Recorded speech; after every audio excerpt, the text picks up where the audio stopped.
Assalamualaikum warahmatullahi wabarakatuh. Alhamdulillah, selalu saja kita memuji Allah Subhanahu wa taala atas segala nikmat Allah berikan kepada kita, termasuk nikmat yang luar biasa Allah menyampaikan kita di akhir Ramadan dan kita bisa menikmati sekali ya.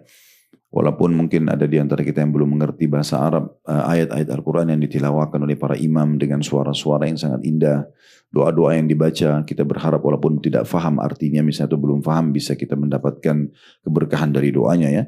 Karena doa-doa mereka itu sangat luar biasa. Hampir semua mencakup kebutuhan dunia dan akhirat sudah didoakan. Dan menjadi contoh yang baik buat kita bagaimana kita berdoa kepada Allah Subhanahu Wa Taala, bagaimana kita beribadah sebenarnya. Ini nikmat yang sangat besar. Berapa banyak orang yang lalai di 10 terakhir Ramadan ini justru tidak beribadah kepada Allah. Sini Allah pilih kita bisa menginjakkan kaki di tempat yang paling mulia.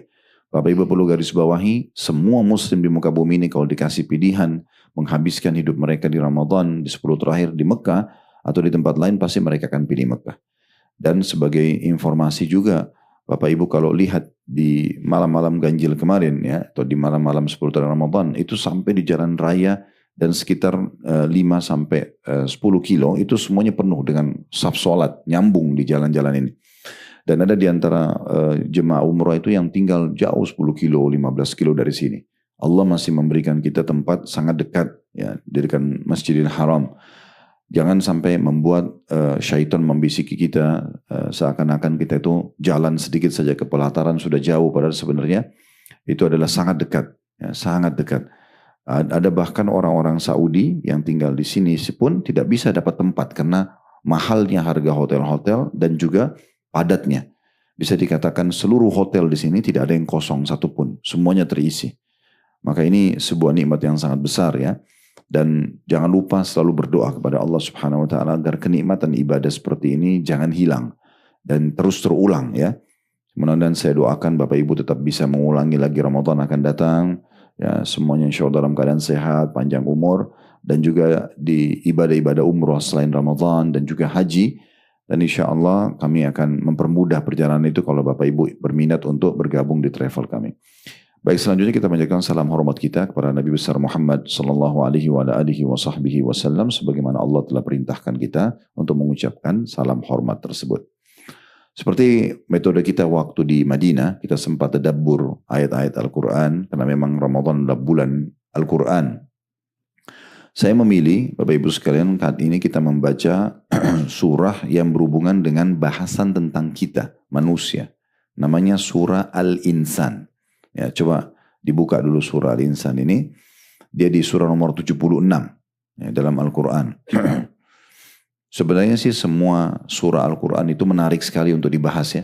Kalau kita mengerti artinya. Tapi saya ingin menyentuh di poin ini. Karena Allah sedang berbicara tentang kita. Ya. Allah berfirman di ayat satunya. Saya akan bacakan ini kurang lebih ada 31 ayat. Bismillahirrahmanirrahim.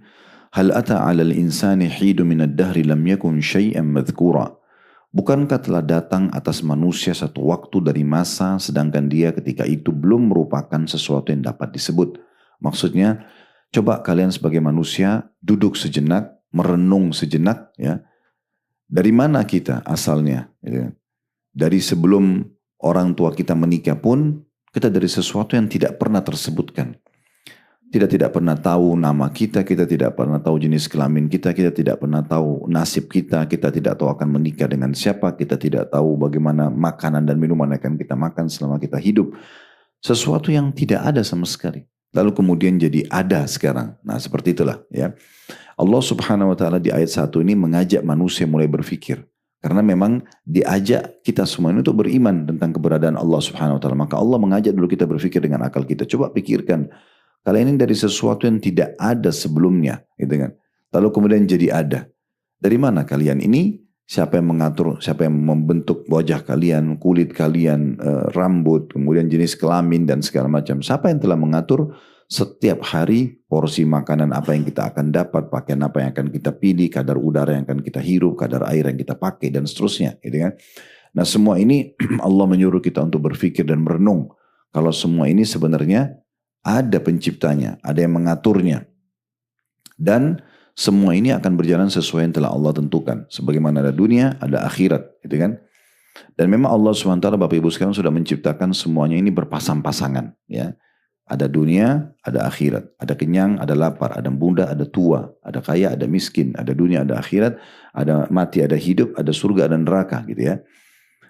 Kemudian setelah itu Allah mengatakan, menjelaskan dari mana kita asalnya, bagaimana prosesi kita diciptakan. Dan ini sudah Allah juga ajarkan manusia ilmu pengetahuan, mengetahui bagaimana prosesi manusia itu terbentuk. Di ayat 2-nya, Inna khalaqnal insana min nutfatin amsyadin nabtadihi faja'alnahu sami'an basira.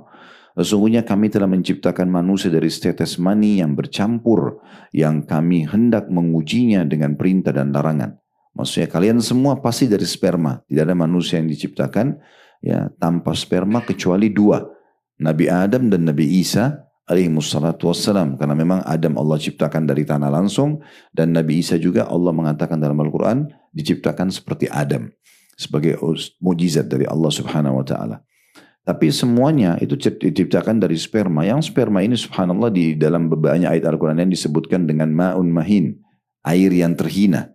Karena terbukti orang kalau tidak terbuahi, maaf di rahim wanita, maka akan dibuang. Dan itulah bibit manusia yang miliaran jumlahnya. Gitu kan.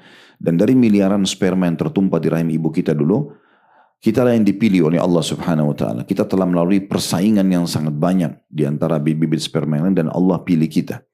Allah mengatakan, sungguhnya kami telah menciptakan manusia dari setetes mani yang bercampur. Maksudnya memang di dalamnya banyak komposisinya. Ya. Bahkan sekarang teknologi sudah bisa membuktikan dari sperma itu, kalau sperma itu yang membuahi sel telur, nanti dia akan jadi laki-laki atau perempuan, bahkan bisa dikenal sekarang nanti karakternya atau fisik dan paras wajahnya seperti apa bayi itu. Ya.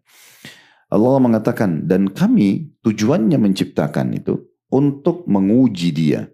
Memang ada tugasnya dengan perintah dan larangan. Sholat, puasa, memang kita diciptakan untuk itu. Dan kita juga dilarang untuk melakukan beberapa hal. Karena itu kami jadikan dia mendengar dan melihat. Karena untuk diperintah dan dilarang. Ya gitu. Jadi memang kita ini seperti ibaratnya masuk ke satu perusahaan, kita jadi pegawai, kita harus mengikuti peraturan yang ada, SOP yang ada. Nah kita di muka bumi ini ada SOP-nya. Gitu kan? Ada peraturan-peraturannya. Ada yang diperintahkan, ada yang dilarang. Beruntunglah orang yang patuh dan rugilah orang yang membangkang. Gitu kan? Karena kita ini manusia-manusia terakhir Bapak Ibu sekalian. Sebelum kita sudah terlalu banyak manusia yang harus kita ambil pelajaran. Diutusnya Nabi Muhammad SAW. Dan meninggalnya beliau salah satu tanda-tanda hari kiamat. Karena beliau mengatakan, lahirnya aku, diutusnya aku dan meninggalnya aku adalah tanda-tanda hari kiamat. Dan sekarang sudah 1446 tahun hijrahnya Nabi ditambah 23 tahun masa 43 tahun di Mekah, ya lebih 53 tahun di Mekah, itu berarti sudah 1470 atau 80 tahun yang lalu ya Nabi Muhammad SAW lahir, kemudian beliau diutus dan beliau sudah meninggal dunia juga di tahun 11 Hijriah. Berarti memang kita ini bukan makhluk yang baru, tapi sudah terlalu banyak orang sebelum kita. Kesudahannya jelas.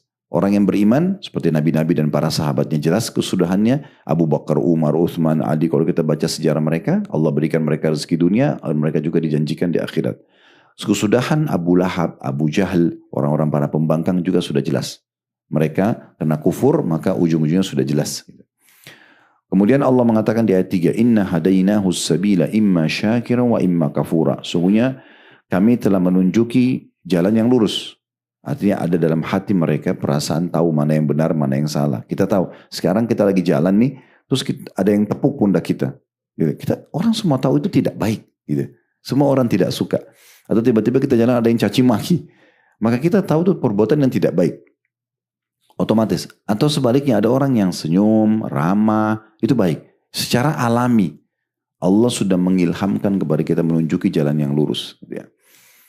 Ada yang bersyukur, tahu itu dari Allah lalu dia jadikan itu sebagai perangkat untuk dia patuh dan jalan di jalan Allah. Dan ada pula yang kafir, tidak mau mengaku itu dari Allah subhanahu wa ta'ala.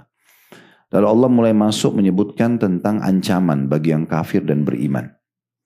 Ayat 4-nya, Inna a'tadna lil kafirina salasila wa aglalan wa sa'ira. Sungguhnya kami menyediakan bagi orang-orang yang kafir rantai belenggu dan neraka yang menyala-nyala.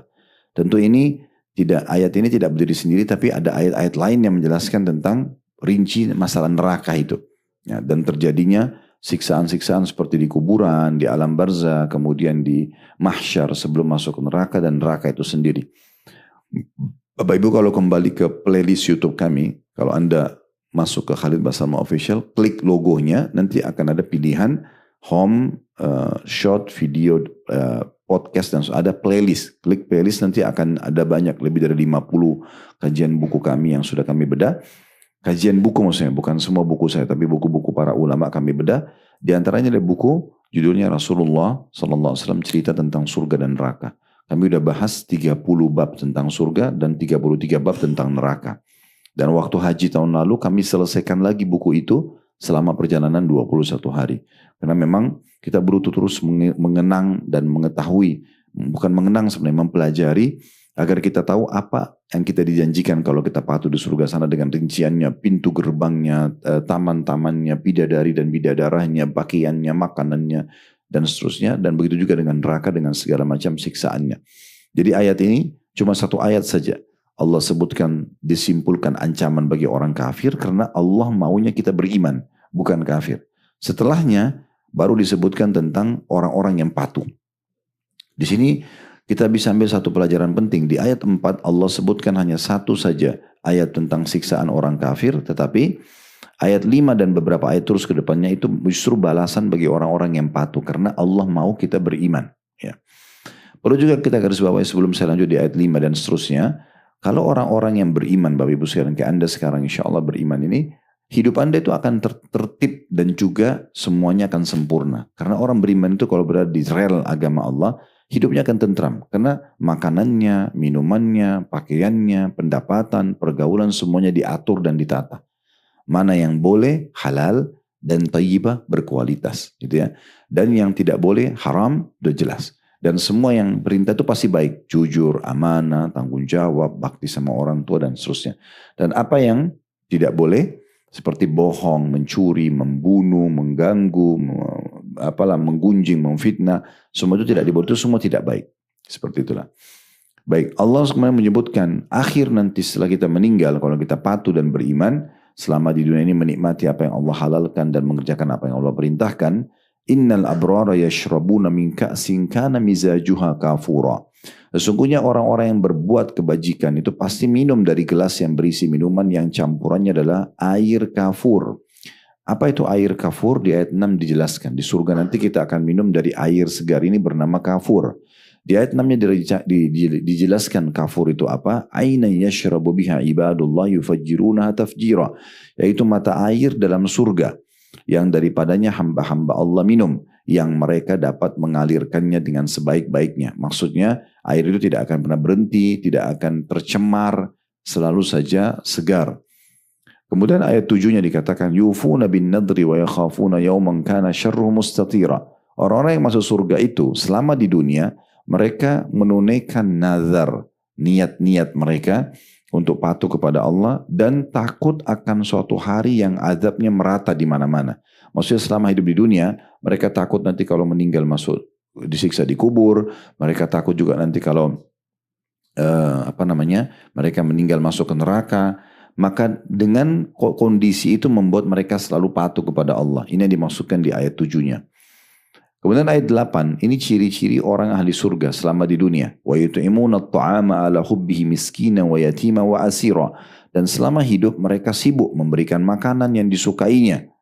Tolong digarisbawahi kata-kata disukai. Jadi bukan makanan bekas, tapi makanan-makanan yang kita suka. Apapun yang kita suka ya. Puncak daripada bersedekah itu adalah kita memberikan apa yang kita suka. Jadi coba kalau kita makan di satu restoran, contoh misalnya restoran Padang, kita belilah 100.000 misalnya, contoh. Dengan berbagai macam lauknya, coba Bapak Ibu kalau mau jalankan ayat ini, yaitu Bapak Ibu beli porsi yang sama, ya dengan wadah yang sama, berikan kepada orang-orang yang tidak mampu. Nah itu berarti mengeluarkan apa yang kita sukai. Kita beli pakaian, kita keluarkan yang kita sukai, mirip dengan pakaian itu. Nah itu ciri mereka ahli surga, mereka memberikan makanan yang disukainya kepada orang miskin, anak yatim, dan orang-orang yang ditawan. Ya, intinya ini orang-orang yang membutuhkannya. Kemudian mereka juga memberikan itu bukan hanya karena mencari pencitraan atau supaya dipuji. Ini ahli surga ya. Mereka di ayat 9 dijelaskan, innama nut'imukum liwajhillahi la nuridu minkum jazaa'an wala syukura. Sesungguhnya kami memberi makanan kepada kalian atau kepadamu hanyalah untuk mengharapkan keridhaan Allah. Kami tidak menghendaki balasan dari kamu dan tidak pula ucapan terima kasih.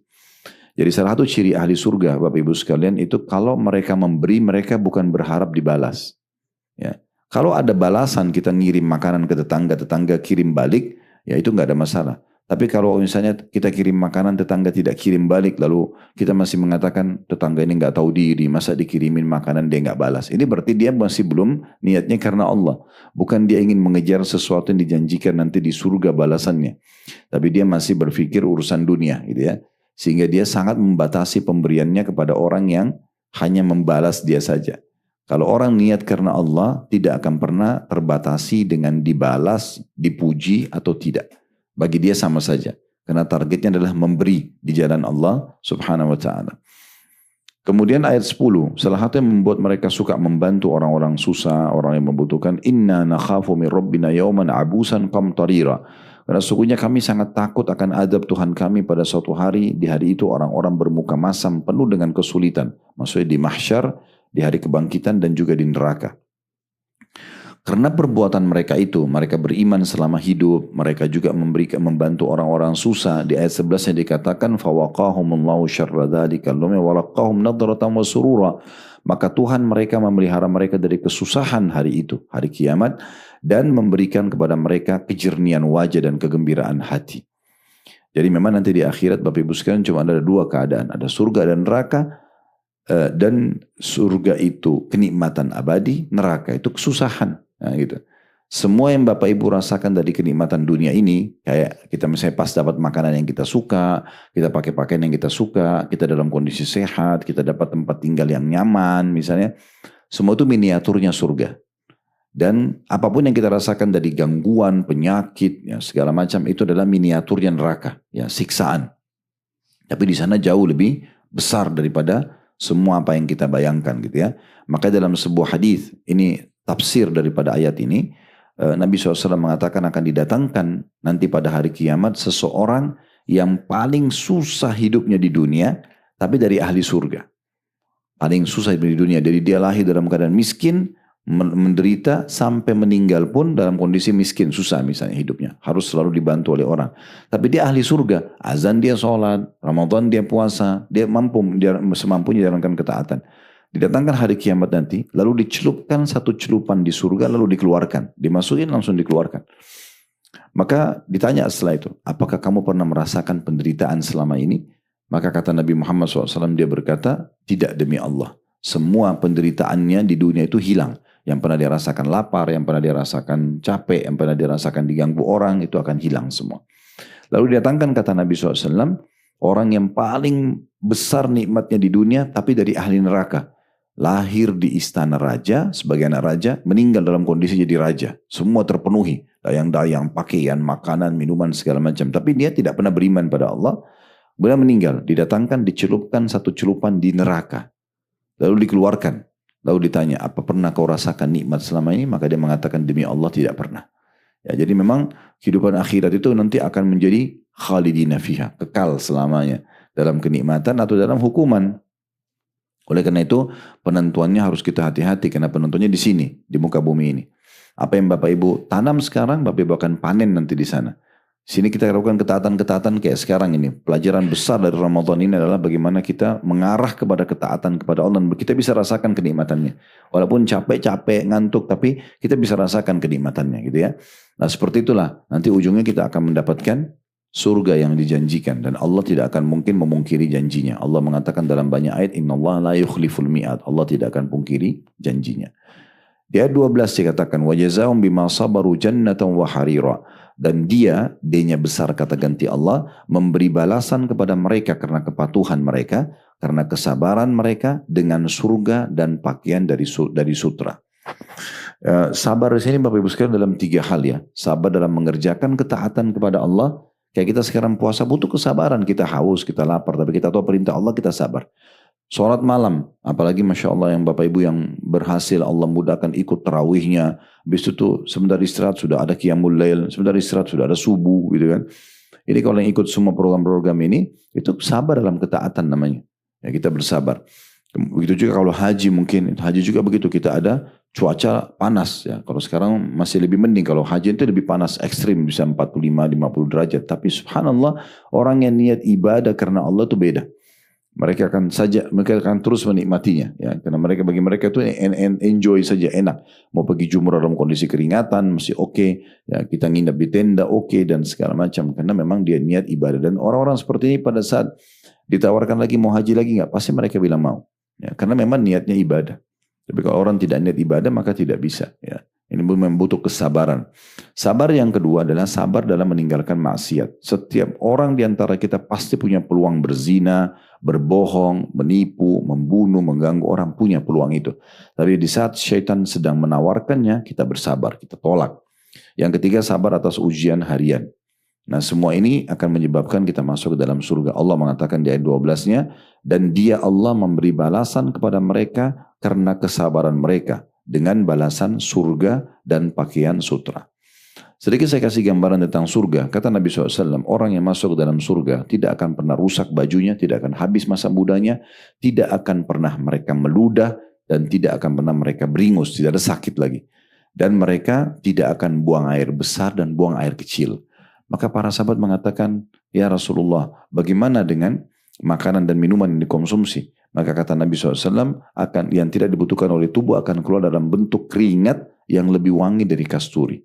Jadi tidak ada lagi capek, tidak ada lagi masa muda, masa tua, tidak ada lagi ketakutan-ketakutan, selamanya abadi dalam kenikmatan. Hanya dengan sedikit waktu taat selama di dunia. Nah, seperti itu keadaannya. Dan cukup banyak tentu bahasan tentang masalah surga, tentang kenikmatan yang tidak bisa digambarkan, tetapi sangat luar biasa, dahsyatnya gitu ya. Saya coba mengangkat sebuah riwayat. Ada satu hadis Nabi SAW yang sahih. Beliau mengatakan akan keluar nanti penghuni surga yang paling terakhir dari neraka. Jadi nanti Bapak Ibu sekalian, ada orang yang masuk surga tanpa hisab, ya, seperti para nabi-nabi, orang yang mati syahid. Ada orang masuk surga tapi melalui timbangan amal dulu, ditimbang amalnya, ya, timbang. Amal baiknya lebih banyak, amal buruk, maka dia masuk ke dalam surga. Ada juga orang yang masuk ke neraka dulu baru masuk ke surga. Mereka orang-orang muslim, orang beriman, tetapi dosanya lebih berat daripada amal salehnya. Masuk neraka, setelah bersih dosanya baru masuk ke surga. Ya, diistilahkan dalam hadis-hadis Nabi yang lain itu utaqaur rahman, orang-orang yang Allah bebaskan ya dari api neraka. Dan sebagian ahli surga menamakan mereka dengan juhannamiyun atau mantan penghuni neraka gitu ya. Itu akan keluar, kata Nabi SAW, akan dikeluarkan dari neraka siapapun yang dalam hatinya seperti biji sawi dari la ilaha illallah, atau dari keislaman.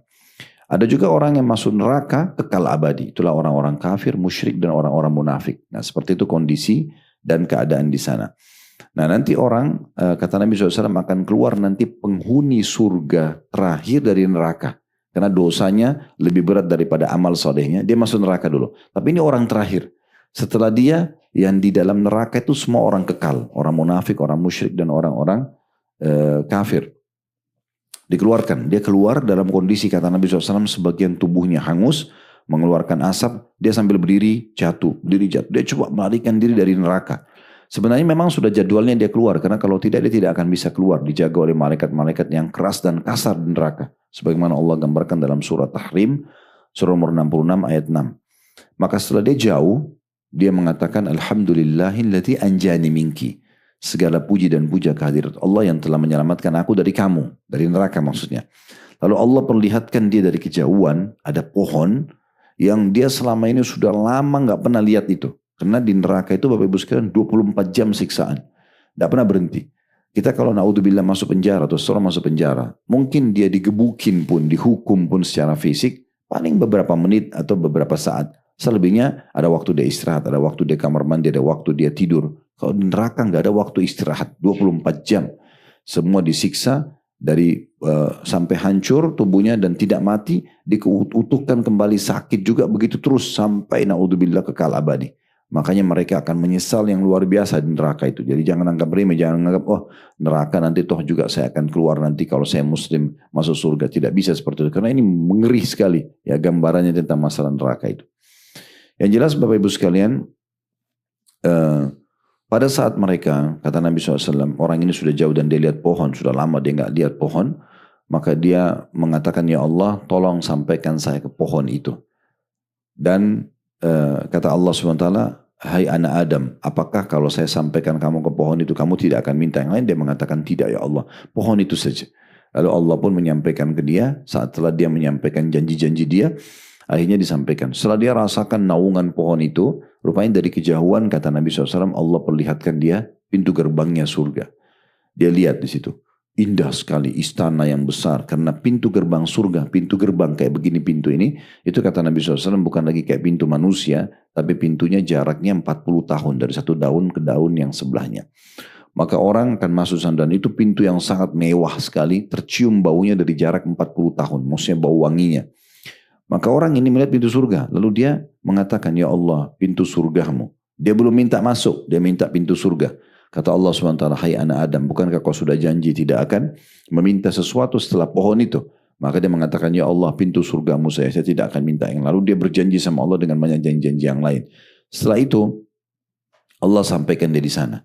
Begitu dia sampai di sana, dibukakan pintu gerbangnya, dia lihat orang ahli surga di dalam dengan baju-baju sutrahnya, dengan dayang-dayangnya, dengan dipan-dipannya, dengan permadanannya, dengan segala macam fasilitas istana surga. Maka dia tertarik, tapi dia malu sama Allah. Dia sudah janji tadi tidak akan minta, kata Nabi SAW. Lalu dia bilang, ya Allah surgamu saja. Saya tidak akan minta yang lain. Kata Allah, hai anak Adam, betapa banyak ya pengingkaran terhadap perjanji-janjimu gitu ya. Maka Allah mengatakan kepada dia, apakah kamu ridho? Kamu cukup nggak kalau aku berikan kamu seperti yang dimiliki oleh raja terkayanya dunia? Raja terkaya dunia ini Bapak Ibu sekalian adalah Nabi Sulaiman alaihissalam. Tidak ada raja yang mengalahkan beliau. Karena memang beliau sendiri minta kepada Allah diberikan kerajaan tidak layak untuk orang sebelum dan sesudahnya. Makanya kerajaan ini luar biasa. Ya, sampai beliau bisa memerintahkan, mengerti bahasa burung. Bapak Ibu bisa baca dalam surah An-Naml, mengerti bahasa semut. Ya. An-Naml itu artinya semut. Itu bisa Bapak Ibu baca dalam Al-Quran bagaimana Nabi Sulaiman mengerti bahasa mereka. Nabi Sulaiman mengerti bahasa jin dan bahkan menjadi bagian dari pasukannya dan seterusnya. Jadi tidak ada kerajaan yang melebihi kerajaan beliau. Waktu Nabi Muhammad SAW pernah sholat dan setelah salam beliau mengatakan tadi dalam sholat ada satu syaitan yang berusaha menggangguku lalu aku menangkapnya.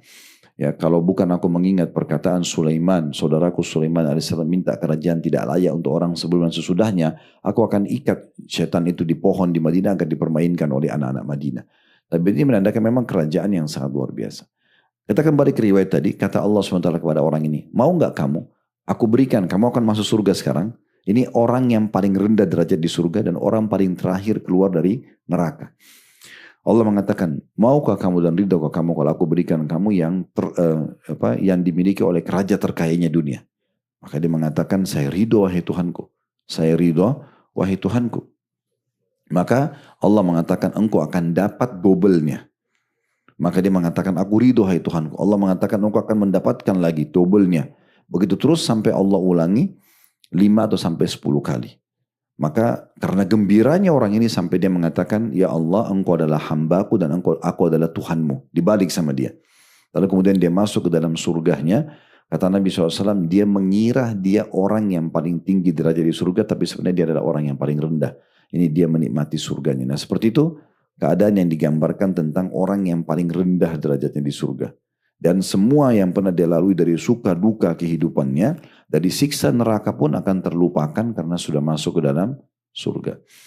Dari sini dikatakan, dan Allah membalas mereka karena kesabaran mereka, surga dan juga pakaian-pakaian sutra. Semua pakaian ahli surga nanti sutra, laki-laki dan perempuan. Selama di dunia, laki-laki tidak boleh pakai sutra dalam Islam, perempuan boleh.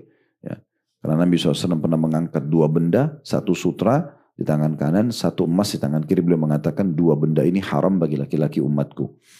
Tapi di surga nanti kita menggunakan istabraj, dibaj. Ya. Dan jadi kita akan pakai sutra yang lembut dan sutra yang tebal. Tipis yang tebal. Ya. Memang pakaiannya pakaian sutra. Lalu Allah gambarkan lagi Bagaimana ahli surga di ayat 13? Muttaqiina fiha 'alal araik la yarawna fiha syamsan wala zamharira. Di dalam surga nanti mereka duduk bertelekan di atas dipan-dipan, tempat duduk yang mewah. Mereka tidak merasakan di dalamnya teriknya matahari dan tidak pula dingin yang bersengatan. Perlu Bapak Ibu garis bawahi, di surga tidak ada lagi malam, ya tidak ada lagi siang.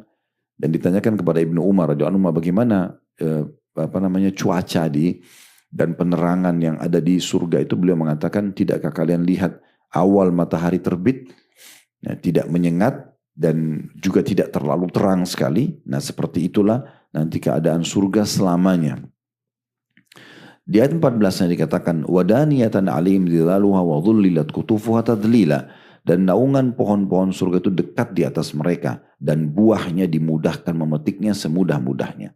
Artinya dalam sebuah hadits dijelaskan oleh Nabi SAW, kalau seorang ahli surga mau makan buah surga itu mendekat ke tangannya. Kita kan kalau di dunia kita yang petik. Ya, kalau di surga nanti buah itu mendekat. Sampai sangat mudah untuk dipetik. Itu pun setelah dipetik akan keluar buah langsung di saat itu. Sebagai penggantinya. Jadi tidak pernah habis. Nah, seperti itu gambaran daripada ayat 14. Ayat 15. Wa yutafu alaihim bi'aniyatin min fiddatin wa akwabin kanat qawarira. Dan diedarkan juga kepada mereka bejana-bejana dari perak dan piala-piala yang bening laksana kaca. Maksudnya untuk mereka minum. Jadi di istana seseorang di antara kita nanti adakan banyak sekali bejana-bejana, ya, gelas-gelas yang kita pakai untuk minum. Tapi itu seperti dari kaca semuanya, transparan. Jadi kalau kita taruh isi minuman apapun dalamnya akan bisa terlihat warnanya. Ayat 16-nya, qawarira min fiddatin qaddaruha taqdira, yaitu kaca-kaca yang terbuat dari perak yang telah diukur yang telah diukur untuk mereka dengan sebaik-baiknya. Maksudnya memang takaran untuk masuk ditaruh di mulutnya pas, dipegang dengan tangannya pas, ya, ukuran minumannya di dalam juga pas gitu. Ayat 17-nya, salah satu minuman surga juga dikatakan wa yusqawna fiha ka'san kana mizajuha zanjabila. Di dalam surga mereka diberi minum segelas minuman yang campurannya adalah minuman jahe. Dari sini sebagian ulama tafsir mengatakan berarti memang jahe minuman yang sehat, dan itu sudah jadi ilmu pengetahuan bagi manusia. Kalau minum jahe itu pasti akan sehat untuk banyak manfaatnya lah ya. Jahe itu mungkin tidak perlu kita rincikan, tapi ini ada kajian khusus kami pernah bahas di Corona dulu. Waktu 2 tahun Corona ada kajian kami Corona dan solusinya. Di antaranya itu mengkonsumsi jahe, mengkonsumsi madu, mencium wangi-wangian, ya semua itu yang memang digambarkan di surga, minuman surga. Kemudian nanti akan ada bau wangi. Semua itu adalah solusi untuk kesehatan juga. Kemudian dikatakan ayat 18, ainam fiha tusamma salsabila, di dalam surga juga terdapat sumber mata air yang dinamakan salsabila. Ayat 19, wa yatufu alaihim wildanum mukhalladuna idza ra'aitum hasibtahum lu'lu'an mansura, dan mereka akan selalu dikelilingi oleh pelayan-pelayan muda dan tetap saja muda, pelayan-pelayan muda ya. Apabila kamu melihat mereka, kamu akan mengira mereka mutiara-mutiara yang bertaburan. Jadi di surga ada bidadari wanita, ada bidadara laki-laki. Dua-duanya adalah pelayan di surga nanti.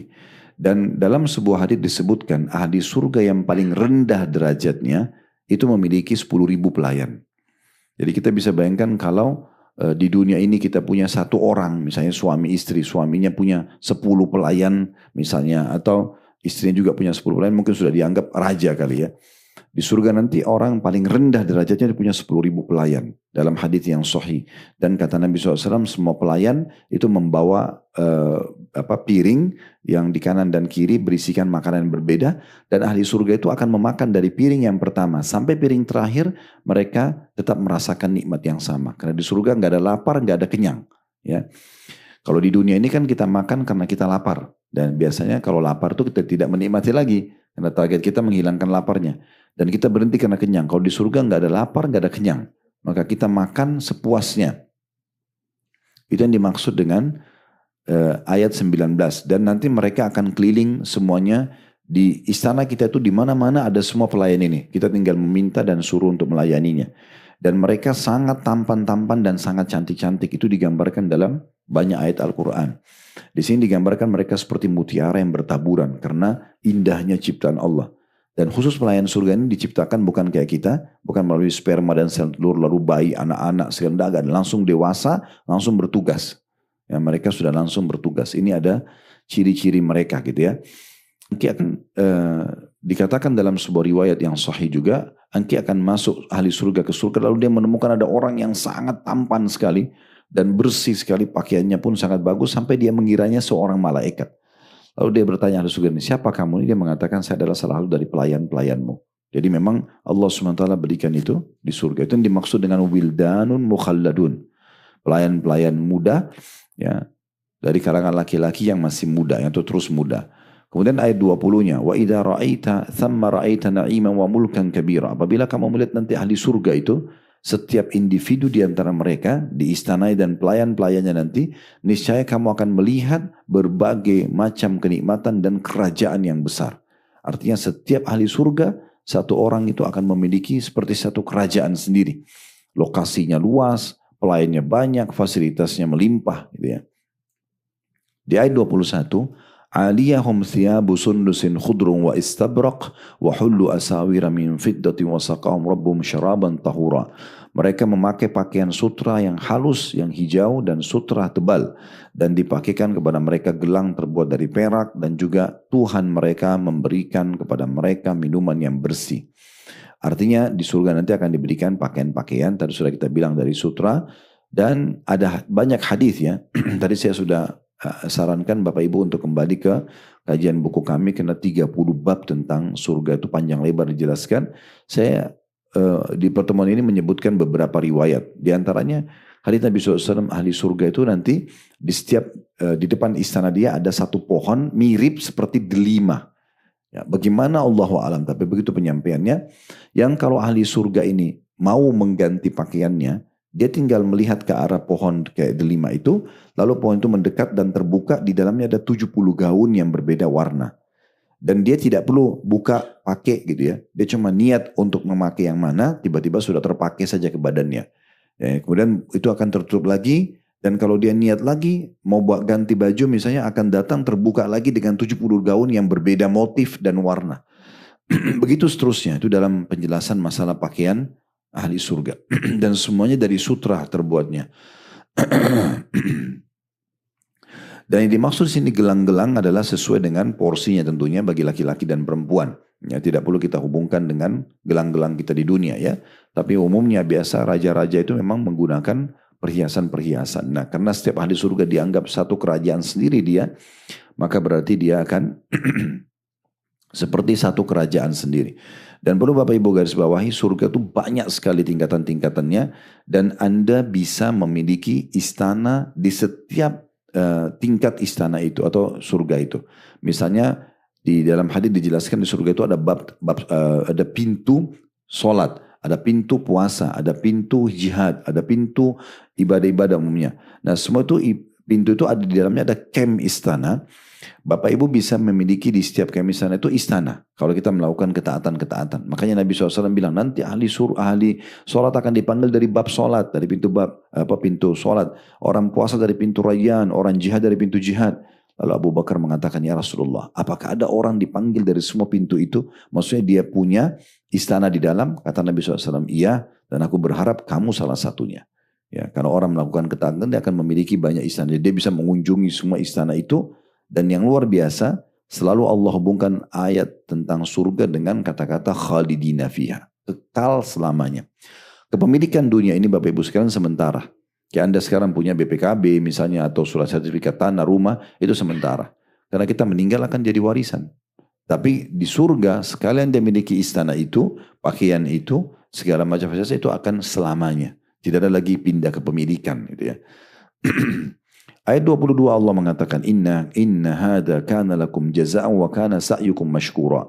Sesungguhnya adalah balasan untukmu dan usahamu adalah disyukuri atau dinilai, diberi balasan. Selama di dunia beribadah, maka kami nilai semuanya perbuatan yang telah kamu lakukan. Ayat 23-nya, Inna nahnu nazzalna 'alaikal Qur'ana tanzila. Sesungguhnya kami telah menurunkan Al-Quran kepada Muhammad dengan beransur-ansur. Fasbir li hukmi rabbika wa la tuti' minhum athiman aw kafura.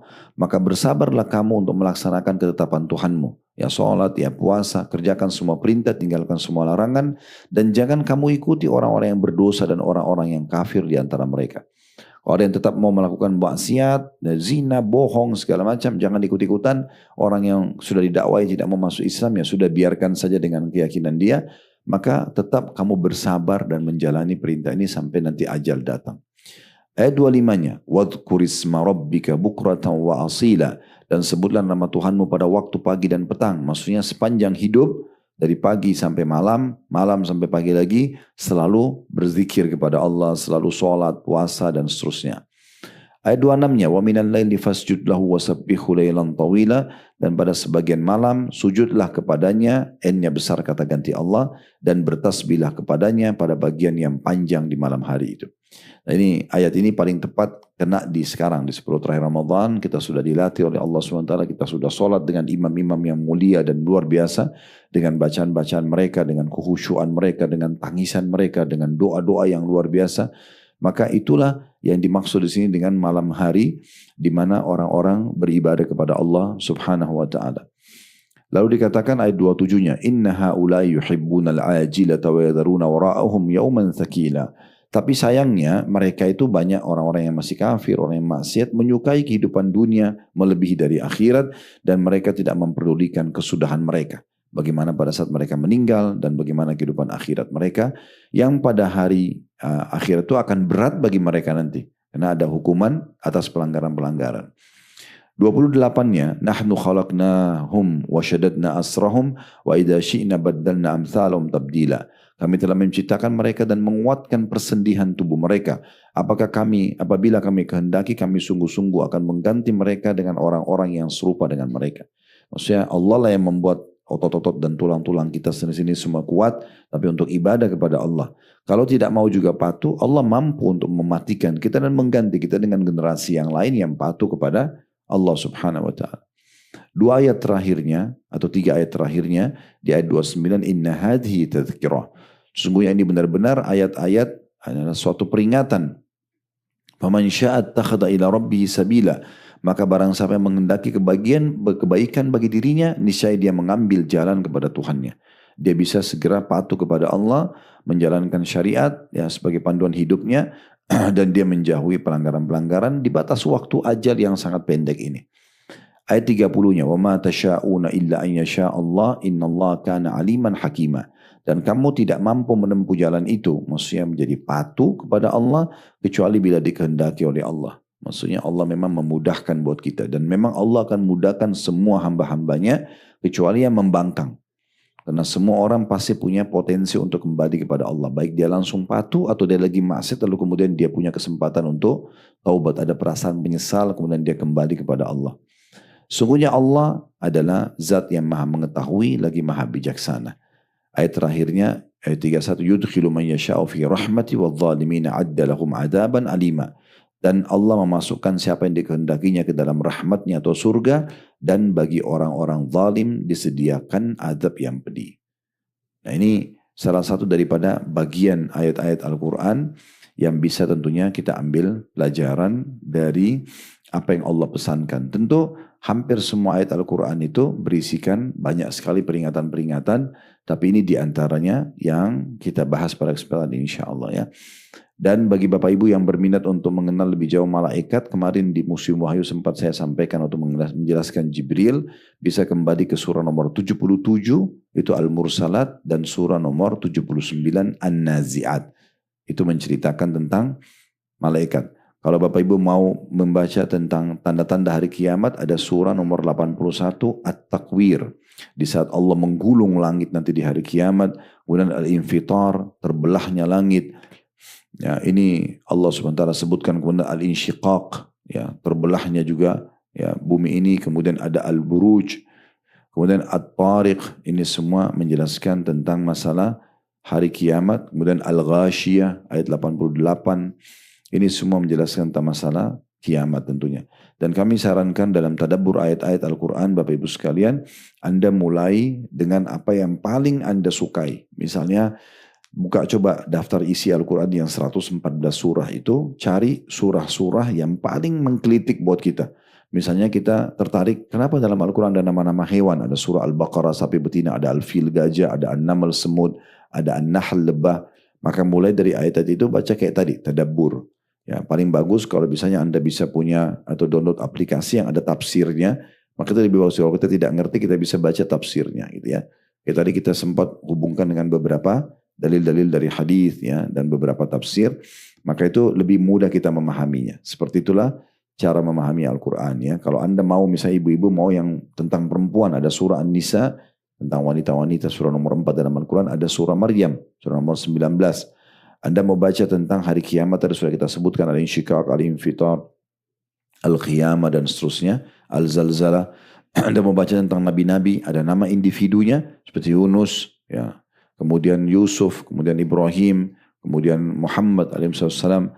Kalau Anda membaca gabungannya surah Al-Anbiya, ya seperti kalau tadi malam ada yang ikut sholat malam karena sudah khatam Al-Quran di sholat tarawihnya, maka di sholat malamnya itu sempat imamnya membaca surah Al-Anbiya ya di 4 rakaat pertama, lalu kemudian pindah ke surah Luqman ya di 4 rakaat yang tersisa lagi ya. Seperti itulah 6 rakaat pertama sama 4 rakaat yang kedua, baru kemudian masuk ke witirnya. Nah, seperti itu cara mentadabburi ayat Al-Quran, dan saya sarankan juga supaya selalu memutar Al-Quran di rumah dan nanti usahakan ada terjemahannya. Jadi bukan cuma tilawah, di mobil pun begitu. Usahakan jangan lewat 1 hari kecuali Anda mendengar atau membaca Al-Quran. Kalau Anda dengar, ingat dengan terjemahannya supaya kita tahu pesan Allah apa yang disampaikan. Kenapa imam-imam Masjid Haram ini selama berapa hari kita dengarkan mereka baca Al-Quran sambil menangis? Karena mereka ngerti artinya. Ya, apa yang sedang Allah pesankan. Dan sudah saya sampaikan kemarin, saya tidak tahu Bapak Ibu semua jalankan atau tidak, bisa membuka aplikasi Al-Quran pada saat imam sedang membaca ya. Sehingga Anda sambil melihat apa yang dibaca oleh imam tersebut. Nah, itu akan lebih membantu kita bisa merenungi makna-makna daripada ayat-ayat Al-Quran. Allahu a'lam. Kalau ada benar dari Allah, silakan diambil dan diamalkan. Kalau ada salah dari saya, mohon dimaafkan dan saya istighfar kepada Allah. Dan kalau ada informasi tambahan, tolong diperhatikan grupnya. Dan saya harap semua aktivitas kita Bapak Ibu bisa ikutin. Dan kalau kemarin yang tadi saya bilang kalau untuk iftar buka puasa, kalau belum bisa direalisasikan tolong dimaklumi. Karena memang itu di luar dari jangkauan kami. Tapi kalau masih bisa kami akan sampaikan insyaAllah. Subhanakallahumma bihamdika. Asyhadu an la ilaha illa anta astaghfiruka wa atubu ilaik. Wassalamualaikum warahmatullahi wabarakatuh.